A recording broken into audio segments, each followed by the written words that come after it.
Hello. Hello, Carolyn. This is Carolyn Moon, community activist. She's my guest today. Thank you for coming on at the last minute, Carolyn. So what is the bowl? The bowl. I've heard this talk about the bowl. The bowl is a part of the beach or something? Yes. Now, I honestly have not been down there for quite a while. Yeah, that's the same with me. Is the bowl the area where they used to, is that the nude beach? Is that where the nude beach is? Well, yes. There is a part of the National Seashore that is north of the gate that you can go on without paying the National Seashore fee and also without paying the $12 beach sticker fee. I don't know how that happened, but it happened long ago. Well, north of that, there's this chunk of land that belonged to partly the Federal Highway Commission and partly the state of Texas, the General Land Office. And this is on Padre Island. We're in Corpus Christi. This is on North Padre Island, right? Yeah. Right outside of Corpus Christi. There's a section of land that... It's actually in Clayburgh County. Okay, Clayburgh County, and Corpus Christi, of course, is in Nueces County. Right. So it's a stretch of land between the edge of Nueces County and the edge of the Padre Island National Seashore. And it's 3,800 acres. Pretty large. Yeah. And it is supposed to be preserved as the natural viewscape. And there are, endangered species, animals, birds, and plants growing in there, and it's supposed to be taken care of. Well, if Clayburgh County were going to pay any attention to it at all, they would have to drive from Kingsville through Corpus Christi, over the causeway, down the beach. So dial 911 and you'll grow old and die before you see a sheriff. And it's the same with EMS or fire. So Nueces County has been allegedly helping out. Well, the Nature Conservancy, which basically buys... Let me interrupt you for a second, because you're one of the people, I've told you, but we were talking about before the show, that know all these great details. Yes. But, a lot of us can't really follow. So there's an area of how many... There's a large area of the beach at Clayburgh County. It's actually in Clayburgh County. And that is basically wasn't being in any ways monitored by police and or EMS, et cetera. Is that right? Completely lawless. But is there any... But as part of that, do you know whether or not there's any indication they were really having problems there? Were there, God forbid, murders or rapes or crimes going on out there that really needed... The crimes that people are concerned about are, the nude beach and the homosexual pickup area and the driving on the dunes, which is destroying the dunes. Of course. And the unregulated So it's like gun Mad Max range. time. It's Actually. It's like crazy. Well, that's interesting. It's kind of interesting that right here, we go to some place like that. So what's been what's the resolution that Nueces County, am I correct in saying that the county commissioners say that we're going to police it now, Nueces County? Is that right? Well, first the Nature Conservancy was going to buy it, but during the government shutdown, everybody decided that the evil feds would close the beach down completely, so they became against it. Close the beach down to traffic or to trafficking people? Yes. I mean, just nobody allowed at all. I don't know why they get these ideas, but they, Okay. So, the Nueces County said, well, we'll buy it instead. And who are they going to buy it from? this General Land Office, state of Texas. Okay, that's interesting. And the General Land Office did want to get rid of Well, it. why? Let me ask you. See, it's all mind-boggling to me, really. Why would the General Land Office sell it to? You think they would give it to us? Does that sound? Is that naive? Is that naive? I mean, seems to me, or give it to the Nature Conservancy. right? I mean, right? They wanted the money. And how much money were we discussing? I don't know. Okay. I mean, sorry. Nobody tells me these things. Right. Well, you know more than us, the average person. So then the Rochelle Foundation says, well, we will pay the same as the Nature Conservancy for the land and give it to Nueces County. Okay.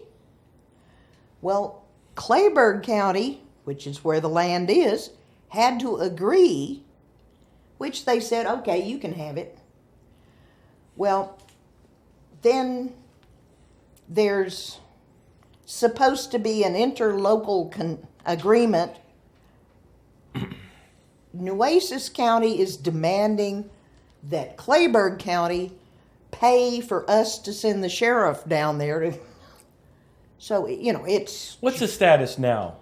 Right now, it's still up in the air, but it is costing the taxpayers of Nueces County a lot of money already.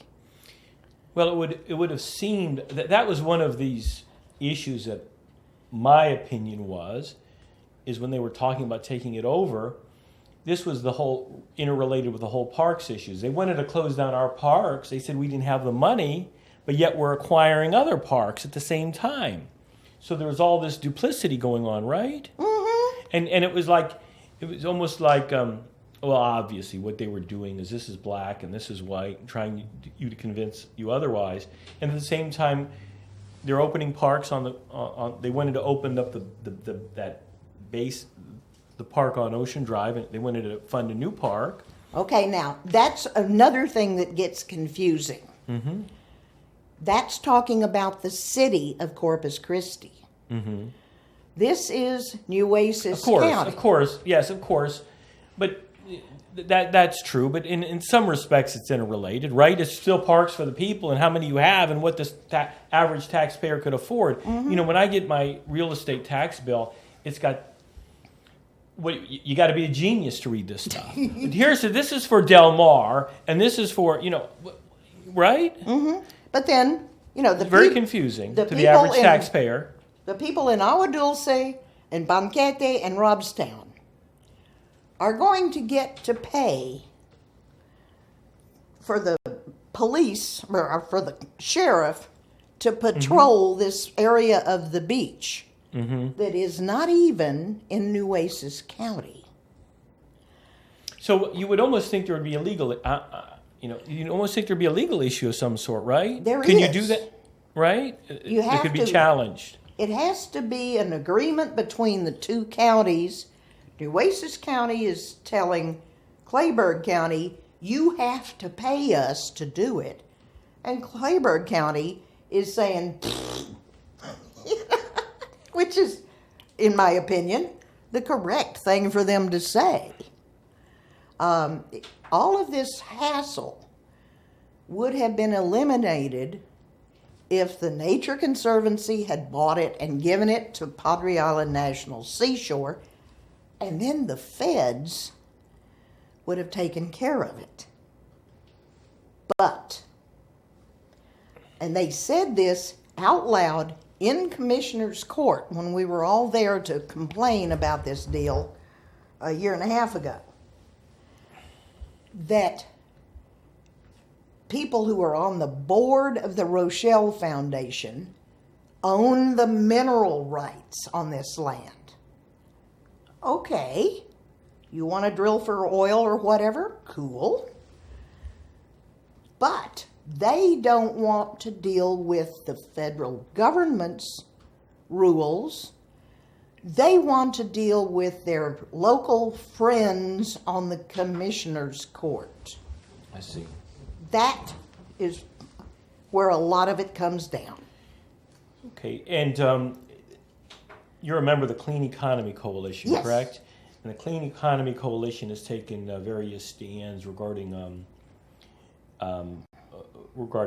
various topical items here. I think the M&G, what was that oil, the bracking plant, right? What do they call Okay, we are the ones who went up against Las Brisas coal plant, electricity plant, and we managed to finally kill it.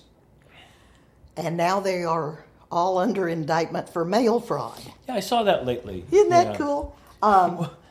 We would have been in big trouble if they'd built that. Do you think so? But anyway, since that, and this is kind of one of the good things that happened, is all of the big industries who have come in have checked with the Clean Economy Coalition and the Basin Estuaries and Sierra Club and Audubon. Oh, that's good. Because they're saying, okay, what are your objections? What can we do to fix it ahead of time? Well, what is the story on all these new, and I kind of break it up by countries. Why we have this variety of countries coming in to the area? The Chinese pipe factory, the Italian plastics factory, and I don't know, the Austrians and Germans.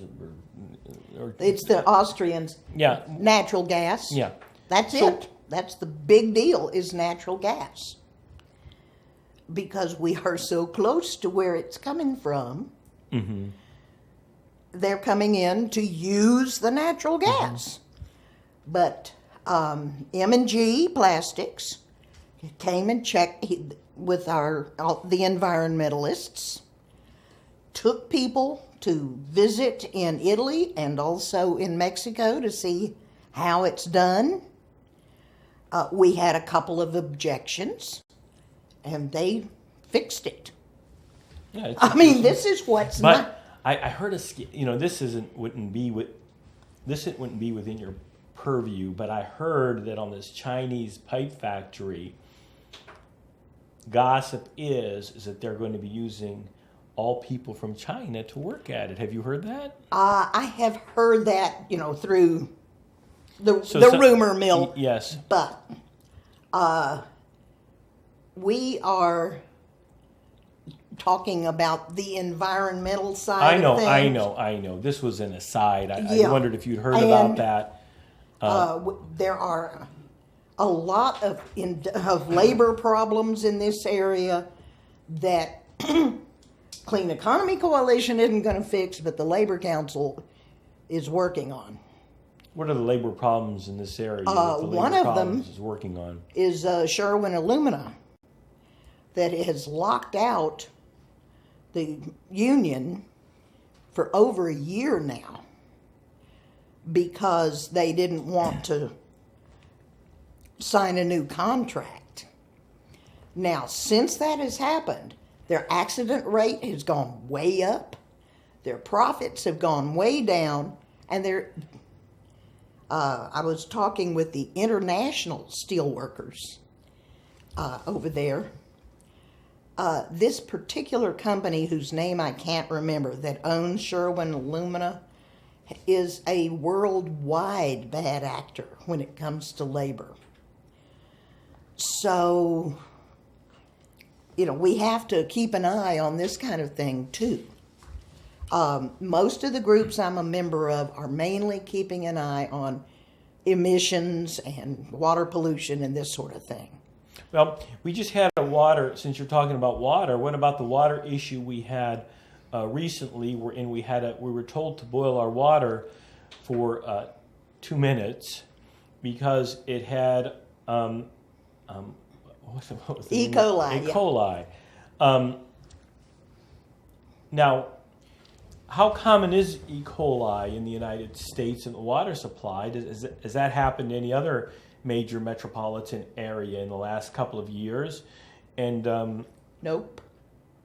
And this has happened. It happened before about 8 to 10 years ago.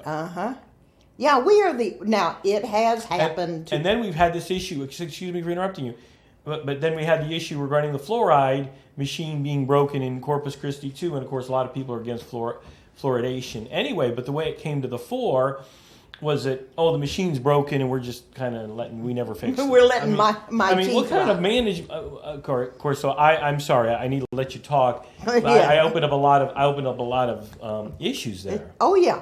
Actually, what it comes down to is 30 years worth of deferred maintenance in this city. And actually, it's in the whole state and maybe even the whole country, but I don't know the whole country. In this city, the people who donate money to campaigns have been saying, I don't want my taxes raised. Well, everybody hates paying taxes. Everybody. Hillary Clinton just put out her tax returns yesterday and admitted she hates paying taxes. Yeah. But she paid, I think, $1.5 million in federal income taxes. I'd hate writing that check, too. The thing is, taxes are the price you pay to live in a society. But we are. Yeah. But here's what I think what the average person here would say was, we are highly taxed, and what's going on with what is? We believe we are highly taxed, the average person, and that the money isn't being used apparently prudently. You say there's 30 years of deferred maintenance, and I could say when I came to Corpus Christi approximately 30 years ago, it was a much nicer city. Much nicer, very disappointed in the way it's been kept up and maintained. And I guess I'm picking your brain, other than what you're saying, I guess I'm kind of disagreeing that taxes aren't high enough. I just can't wonder how much higher they could be because I have a friend, for example, that has a business in San Antonio, and he compares his various taxes to Corpus Christi, and the utility bills compared to Corpus Christi, and the ease of getting city contracts compared to Corpus Christi. Mm-hmm. Everything goes much better there. It seems like utilities are cheaper. Everything is much better run. So, do you fundamentally agree that we have a government problem here? We have a government problem here, and part of it is. We've been outsourcing. Mm-hmm. They outsourced park mowing. Yeah, well, anybody can mow the stinking parks. Yeah. However, the contractor who's mowing the parks is from Brownsville. So, any money. He hires temporary guys out of labor ready. Yeah. And any profits, which is most of it, goes to Brownsville.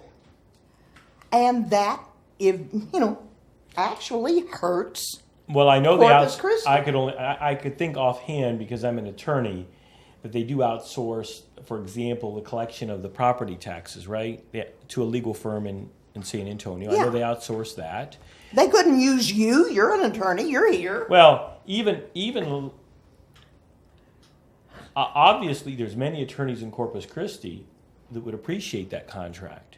Maybe not myself or whatever, but I know. But there's many attorneys that could use that, and there's many. I mean, of the opinion there are many good attorneys in Corpus Christi. Why that is, I think we're lucky on that, even though we have this Bay Area Citizens Against Lawsuit abuse that I don't think is good for the area either. I don't believe so. But so that was one incident of outsourcing, and you've seen it in other instances too, where we outsource and we lose a lot of money. Why is that going on? Is that primarily corruption? Do you think there's implied payoffs through campaign contributions? Why is this outsourcing going on? Well, part of it is it's a political philosophy. drown government in the bathtub or whatever it is. Right. Well, I don't know personally if it's political corruption or payoffs or what, and therefore I'm not really going to say anything on that.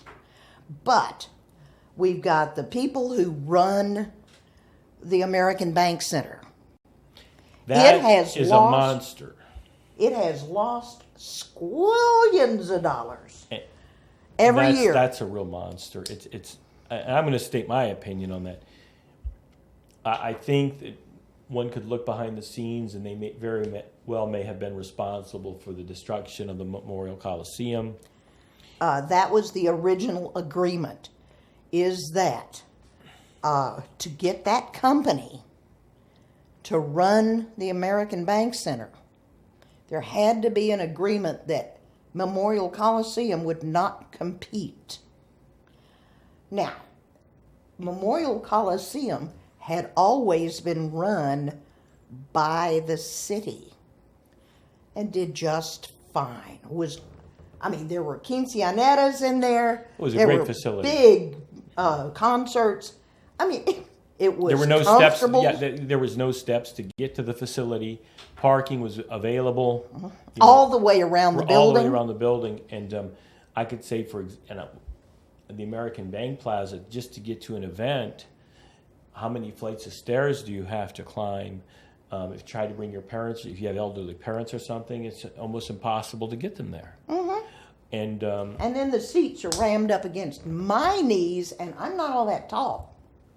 So that was real bad. And you're saying that that facility has cost the taxpayers a great deal of money, and I guess you're also implying it hasn't really been reported that often or explored in the local media, and we correct? had to have a bond election to do repairs because, like, the marble was falling off the pillars, and those people hadn't taken care of the furniture, and When was that?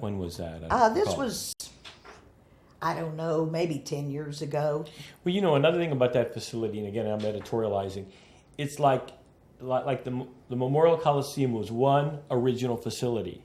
This American Bank Plaza, it's like they added things to it, and there's different rooms. It's just not very well organized, right? It's just like a mishmash of ways for somebody to make a lot of money. So that's another reason that we may be highly taxed. Yeah. And it's like Whataburger Field, which I think is beautiful. It is beautiful. It is perfectly beautiful. And, the design is great. I think it's lovely to have the baseball. I don't go, but hey. I've been there. I've been several times, and I must admit, I've been several times. Twice, maybe I had free tickets. So you know how that goes. Free tickets. I'm always fine. But in all honesty, they get you in there, and you wind up spending quite a bit anyway on food and all that. So, but the rent those people pay is minuscule. Right. So we're subsidizing that facility also. And that was a facility that I was against because I felt we couldn't afford it, especially with the infrastructure problems that have been in creation at least 20 years. I said, how are you building this stuff? Common sense, right? Mm-hmm. Of course, common sense goes out the window, I guess, when money's involved, right? Oh, yeah. When big money's involved, they can propagandize as they want. Well, sure. And, but, this is the basis of so many of the problems of Corpus. Okay, so who are the problem politicians in Corpus Christi? Listen, Lloyd Neal has been on the show, and God bless him. He'll come on. He has come on whenever I ask him, and he'll answer anything. And Mark Scott, same way. But I'm going to say that I think they and I've said this before. I don't want to pick on those two men, but they've been in politics a long time locally. I knew Mark Scott when he was a cute little boy. They've been in politics locally a long time, and I think they're pretty good at, or nobody really makes them accept responsibility for the city and the state of the city and the county to a certain extent. Well, Memorial Coliseum was shut down under Lord Neal's watch. That's true. And a hurricane of some kind came through and Right. hurt the roof. Right. They didn't ask for the insurance money to fix the roof. Why? Because the roof looked ratty. And therefore, everyone decided that the Coliseum was falling down. Well, I was in there Yeah. with the people from New Orleans after Katrina. That building was still wonderful, except the toilets didn't work because they hadn't been used in a long time, Yeah, so all the that happens. the washers Certainly. or whatever dried up. Other than that, Well, big deal. And then what still bothers me, of course, is they're still pursuing the citizens that tried to prevent the Memorial Coliseum from being torn down. And that's one of the reasons Carlos Valdez did not win as a judge. I had known Carlos Valdez as a county attorney and then the district attorney for many years, and I thought it was awful the way he was appointed. I think appointed as a city attorney, and then of course I was very disappointed the way he pursued as city attorney these citizens that attempted to prevent the Coliseum from being torn down, and I think those people were acting in a unselfish, manner, and they were trying to do the right thing. I mean, to me, gosh, I can't prove this or whatever. When I think of something like the Memorial Coliseum, I think, well, gee, this is just like theft. This is like, this is somebody should be indicted. We had a perfectly good, usable building, and it was torn down. How could this be? Mm-hmm. I wasn't one of the ones who put up the bond, but I was one of the original members of the Friends of the Coliseum. And I was collecting signatures on our little petition and things like that. And I still have them at home, about 6 pages full of petitions. Yeah, I'd never turned them in because Carlos Valdez was threatening to sue. And, my niece, my 16-year-old niece had signed. He could be hurting her. I couldn't do that to all those people on the petitions. But my name, even though I wasn't named in the lawsuit, is on the list of people at the back of the lawsuit. So I wonder if I'm on there. How many people are on that suit? You may be. How many people are on that suit? I didn't even know that. Yeah. Now, the official people who are being sued... I was never served, though. No, I wasn't either. Oh, okay. But because I'm hanging around the people who were, I'm going, what? Why is my name in this paper? Still haven't figured that out. But, it was a slap lawsuit. Well, this is a related, but since you have such political interests, I do think this idea that supposedly the Tea Party has, I don't know, about term limits has some validity. When you see a career politician, some Democrats and some Republicans, I think Lloyd Neal used to be a Democrat, he switched to Republican. Mark Scott's a Republican, and I think Carlos Valdez is identified as a Democrat.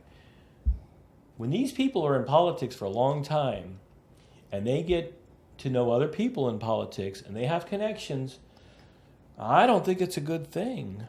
In some ways it is, and some ways it isn't. I know. I know. Because, like our current congressman, the connections he has in Congress, from what I understand, do not like him. So he has absolutely no pull. So CCAD is losing jobs like crazy. And Mr. Farenthold has been invited on the show before, and he's welcome to come on and discuss the fact that you're stating that He's not liked. Why isn't he liked?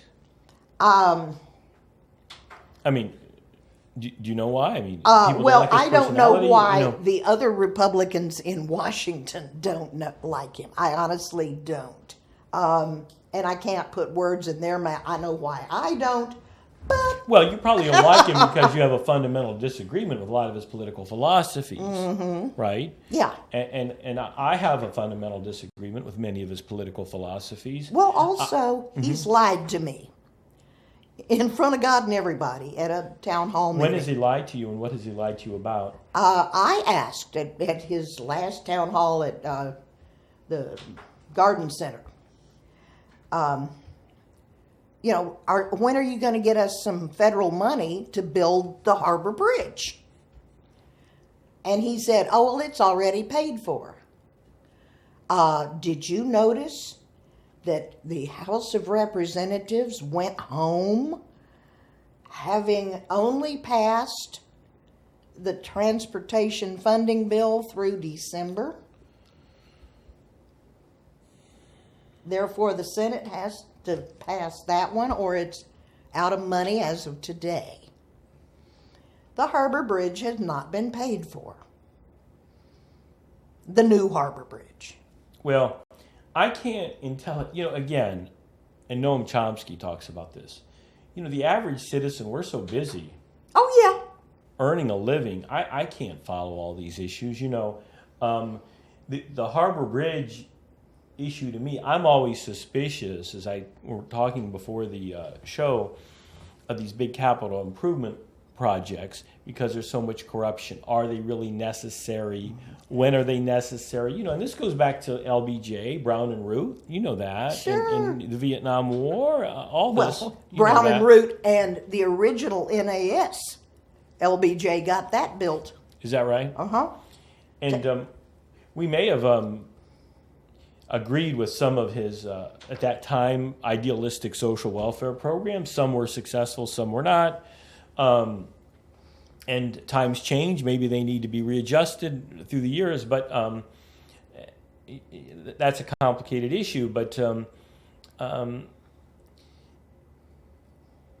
on the Harbor Bridge, practically speaking, they are going to build a new Harbor Bridge. They are. Were you able to formulate an intelligent opinion regarding whether or not a new Harbor Bridge was really needed? Okay. Now, I have actually shown up at all of the TxDOT meetings. You are like the political nerd to do this stuff, man. I tell you what, I don't think I could do it. I couldn't do it. If I had all the time in the world, I just couldn't do working, I will say this for politicians. The skill level of having to deal with people and committees and the patience and all that, hey, they were, that's admirable. And that's a skill, that's and a I skill honestly level. don't have it. So you go ahead. I'm sorry. Well, that's okay. At first I'm going, nuh-uh. I mean, that's what I say. That's what I say. No, man. Then it's a new bridge. I looked at the routes that they had, and I went, no.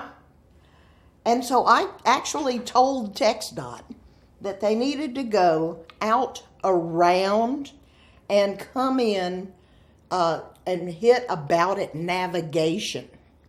I said the bridge would not have to be so tall. It would not go through as many businesses and houses and other stuff. It's that the land I had in mind was vaguely vacant anyway. It wouldn't completely wreck North Beach while it was being built. I had about 18 different reasons. And they listened, which shocked me. I've been there too. Usually these committees, they have something in mind. Yeah. They're not going to listen to you. Well, it shocked me because I'm so used to Corpus Christi. Well, they listened. They added the North Loop. Now, they threw it out, but at least they took it into consideration and gave reasons why not. Okay, so you think we do need a new harbor bridge? Okay, I was still going, nah. I mean, I said that. If you think you have to do it over there. Then I was talking to a friend of mine who works for RTA and is an actual transportation educated person. Right. Who has no cards in the game. So I can listen to and believe. And right. he said basically the harbor bridge is pretty much in the same shape as the one that fell down in Minneapolis or wherever. Okay, maybe I'm in favor of it. It's in bad shape. Well, partly due to lack of maintenance. So I think there's an issue too regarding where or not the bridge is going to come. Obviously, land in the city of Corpus Christi, and there's some issue regarding that it's going to destroy certain neighborhoods, and that's being done on purpose. Okay, that may be being done on purpose because there are a lot of real estate type people who are already glomming onto land over in Hillcrest, Washington Coals. However, the actual footprint of the bridge is not going to wreck any of the neighborhood itself except for T.C. Ayers Park, which they're talking about environmental mitigation, moving the park and putting in hike and bike trails. Now, at the environmental impact meeting that TxDOT had, I got up and said, wait a second here. You're talking about parks and hike and bike trails. Did you know that the land that this bridge is going to go through was a tank farm in the 20s and 30s when they didn't care about pollution at all, and they leak like an old wooden bucket. The land there was so toxic. What was in these tanks? Oil. Okay, oil tanks. Okay. Yeah, that's what tank farm does. It holds the big tanks. Land is so toxic. HUD would not let the city of Corpus Christi build a new housing project there to take down the old nasty ones. That's why we've got it up here on Leopard, and it's elegant. But that land right there is absolutely and teetotally polluted. So I said, what happens when you start digging to put up these big, tall legs for the bridge? All of that dirt's going to go up in the air and all over the people in the Hillcrest and Washington Coals neighborhood. I have yet to be given a mitigation plan for that. Okay. The young man that mixes our show and produces our show had a question about, I think, the lights and about what happened on our... We had lights on the bridge. Have they been destroyed lately? No, I think they're still there. They're still there? Oh, the old lights, the white ones? Well, yeah, the old white lights. And I love them. Well, they didn't work very long, right? Wasn't that typical of kind of one of our boondoggles? We light the bridge and it goes out. Well, and we put the fluorescent lights. I don't know why we... in the courthouse the other day, one of the court managers was talking to me. Why did we spend all this money for fluorescent lights on the bridge when the bridge is going to be torn down anyway? What? Somebody wanted to give them to the city. Oh, okay. That's... now, I personally think that they do a beautiful job of connecting the bridge with the Century 16 theaters that has the same thing around the top of the building. You know, just to connect across the bay. I am not impressed with those lights. But the reason the old ones died was because our salt air is exceptionally But you know, vicious. Here's what I'm getting at regarding the E. coli problem, the recent breaking of the fluoride machine, the lights. There's like, could we say, is there a culture of negligence or of unprofessionalism here? Are these just isolated incidents? No, they're not. It's all connected in a way, isn't it? Yeah, it is all connected. And it winds up costing the taxpayers a fortune when you put something up that doesn't work long, or you don't fix something, or you hide it, or you don't fix the streets as timely. It's all, I don't know. Is it part of the? I knew some people from my church affiliation, right? And they're from Ohio, which I originally am from, and they actually got so disturbed by the work ethics here and the slap hazard way things are done. They went back. I had conversations with them about every culture's different. You know, there's advantages here and this and that. There's, but I mean, I do think that's and I've gone to I think you were with me about maybe 3 or 4 years ago. We were writing the Democratic platform for remember?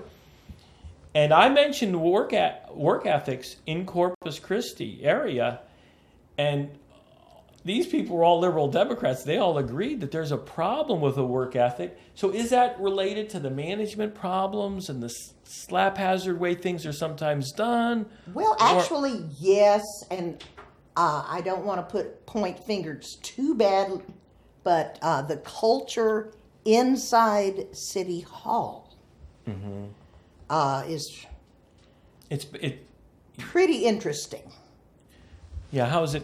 Here's what I said, and well, you tell me how it's interesting. Well, there are cliques, there are families, there are what's in it for me and my friends. There, what can I get away with not doing? I mean, it's. So how do we correct that problem? Some years ago, the Taxpayers Association said, look, there's no account. They didn't express it very well, but they were saying we needed a strong mayor form of government because there would be direct accountability on the mayor. But with the city manager form of government, they didn't say this, but there's a large bureaucracy, inefficient, almost socialistic bureaucracy in place where there are no incentives, everyone could hide, and there is no responsibility put on an individual, causing a lot of these problems. Well, not only that, but I have seen in a couple of instances where the city manager has his own agenda. And, it's supposed to be the city council sets policy, and the city manager follows the policy to set it. Well, he's got his own idea of what policy should be, and they're up there talking, and he's doing something completely opposite. Well, since you brought up the city manager, what's the name of the Corpus Christi city manager? Olson. They have a headline. Olson is looking for put in his application in Amarillo. And you know what I'm thinking? Oh, don't let the door hit you in the back, buddy, because I could care less. Because you make a lot of money, and I haven't seen much in the way of results. And they're acting like when he withdrew, like the taxpayer. Oh, I could really care. Oh, he's going to stay. Thanks a lot, buddy. Like if it were up, I don't know. This is an uneducated opinion. I'd hire some kid out of an MBA program, and I'd pay him half. And I would think we'd come up with fresher ideas. That might be an idea. Well, they're not going to do that. No. Because it's an inside. Somehow, it's another insider game. It's like the police, in my opinion. It's like the police chief. Oh, we're hiring a firm to look for a police chief. Oh, thanks. Thanks a lot. What are you paying the firm? And we don't have a police chief here we could hire? We got to go up to, like we did before, Dallas, who, God rest his soul, Mr. Simpson, I thought you're not supposed to do, I thought he was just a typical politician. But he Police was Chief very Simpson. good at it. Oh, I just couldn't stand it. When he talked he had all the answers. He never lost his temper. He was always reasonable. I said, oh, this is... Well, he lost his temper when awful. That poor guy got stomped on camera. Well, he may have made a good decision there. Oh, yeah. He may have made a good decision there. But let me tell you something. What that man did was so awful. Well, yeah. What that man did was so awful. Those policemen losing their temper. I'm not saying they should have done that, but yes, what that man put myself in those policemen's. But see, that's the thing. That was awful. I used to explain to my late husband that he did not want me to know where he kept the gun. And no. He always thought I was just being a Democrat until he saw me lose my temper on a guy who, in a laundromat, punched my husband because I took the dryer. The guy ran when I lost my temper on him, and I never saw the gun again. And that's why I can't be a policeman either. Well, I sometimes make a joke about it. There should be like a one-punch rule. If the cop's real mad, he gets one. No. One punch, but beyond that, I agreed with Chief Simpson when that occurred. And again, ladies and gentlemen, there was a killing. Mm-hmm. Two people were killed. Two people were killed. 3 people were killed and a little boy. Just awful, right? Yeah. So these policemen go out there and they arrest the man who allegedly did the killing, and they allegedly manhandled him pretty bad, it looks like. And actually, I'd forgotten, but now the man who did the killing and who allegedly got beaten up by these police officers, 1 or 2 resigned or were fired, right? Yeah. I think there's only 1 still on the force. He hanged himself in the jail cell, right? Mm-hmm. We do have some mysterious hangings in our jails in the United States. I don't know if that's one. Yeah. But we had one of a young black woman recently that has gotten some degree of media attention because why is there a trash bag in the jail cell? You know what? One time I'm in a little town, and this kind of a little bit flaky JP, right? Holds me in contempt, puts me in jail, right? And they asked me, "Do you have any suicidal thoughts?" And they asked me these questions, before they put you in. Now I know why. Yeah. They don't want you committing suicide in the jail cell. But and we do that here in Nueces County too. And generally, if you have suicidal thoughts, you're not going to tell the cops. How did this man who did this killing, and I forgot his name, how did he kill himself? Do you know? I think he hanged himself with his T-shirt or something. But he told them that he did have suicidal thoughts, too. And the family is actually suing now. Yeah. The family is suing for his wrongful death. And I must say, I'm an attorney, and if it's a legitimate cause of action, I could see it. But I would say they used to have the law of equity, fairness. I'd almost have to say, well, my gosh, after what he did, is it fair that they're able to sue? Well, that's not probably a defense under equity, And I'm not saying that. What I'm saying is because is he fair? never had a trial. Officially, he's innocent. Right. Even though that's hard for, especially us non-lawyers, to accept. Right. Well, in that fact circumstance, and I do criminal defense. Big time deals, I still get them, whatever. And some things people would say, how could you do that? Mm-hmm. Well, look, I'm not there, and I don't know. And a lot of times there's a legitimate defense. I'm very disappointed in Channel 10's news. I watched the news for the first time in I don't know how long, and regarding their vigilante-like slant on catching criminals, or all these people are bad, and have you seen that? No, well, like I said, I don't have my TV working. Oh, so. okay. Well, it's a very childish, circus-like atmosphere to, we're going to catch criminals, and here's this wheel, and the most wanted people are on this wheel, and we're going to spin the wheel, and the police, when somebody from the police station is here, a police officer is here, very, very childish.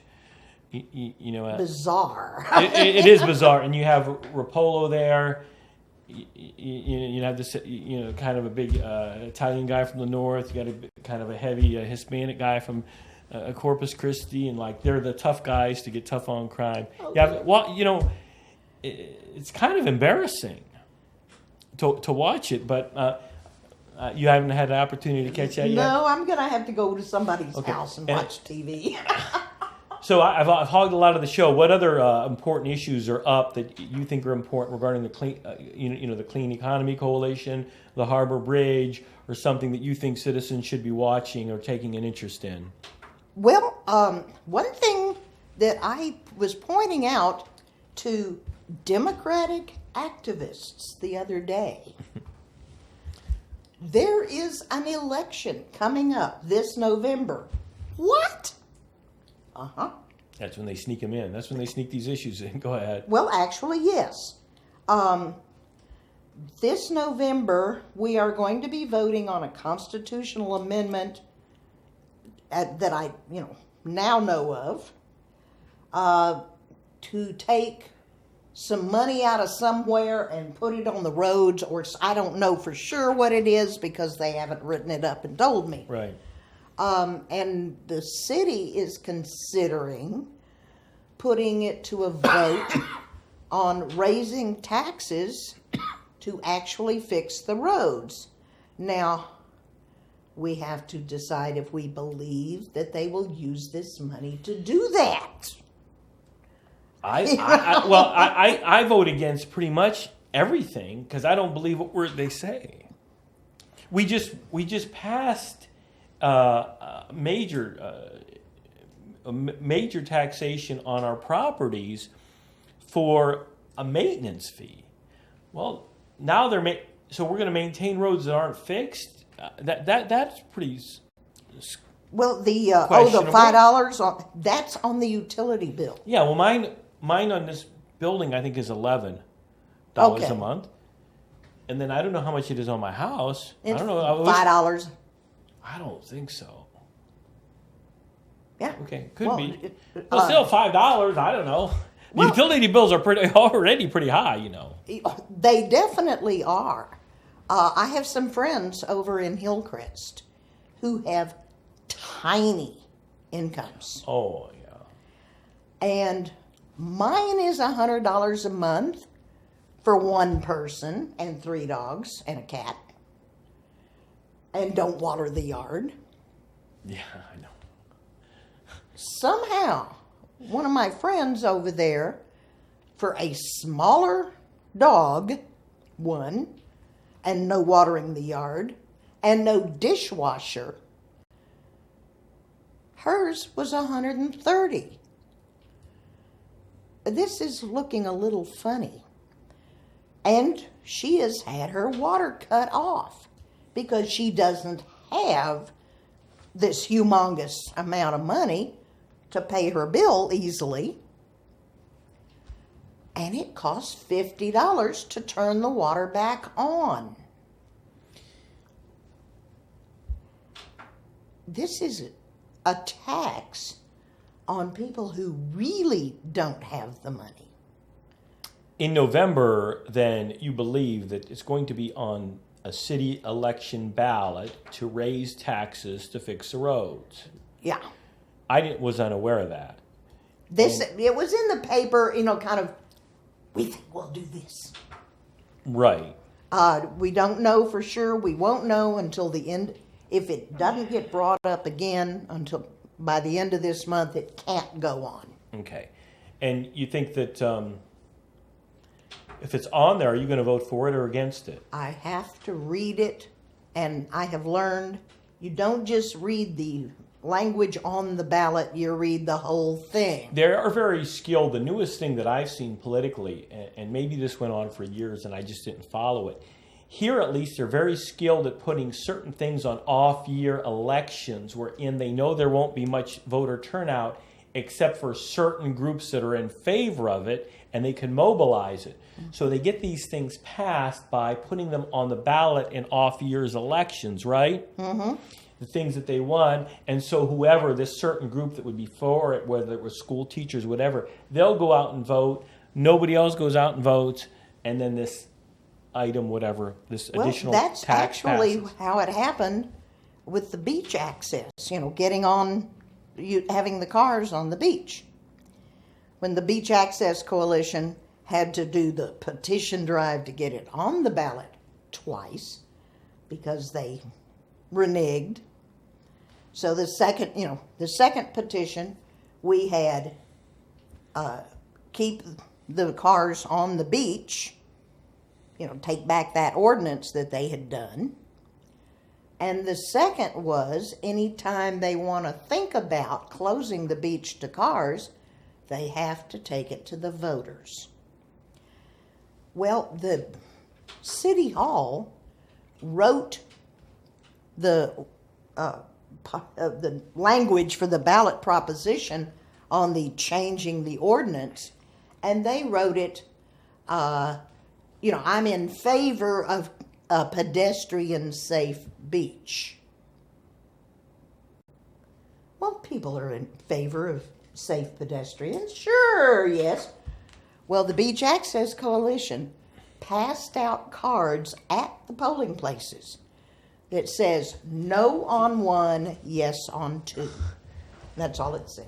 Well, that's an interesting aside, how good they are at putting it on certain ballots, certain months, and how they phrase those. But I will say on closing, that's probably the only thing I've disagreed with you on. I'm not really in favor of driving on the beach for various reasons. But can't agree on everything. Anyway, I wanted to thank you for coming on. I enjoyed Carolyn it. Moon. Always thank you for coming on at the last minute. Well, Great. it's always a fun conversation. Thank you. Yes, it is. Thank you. Good night.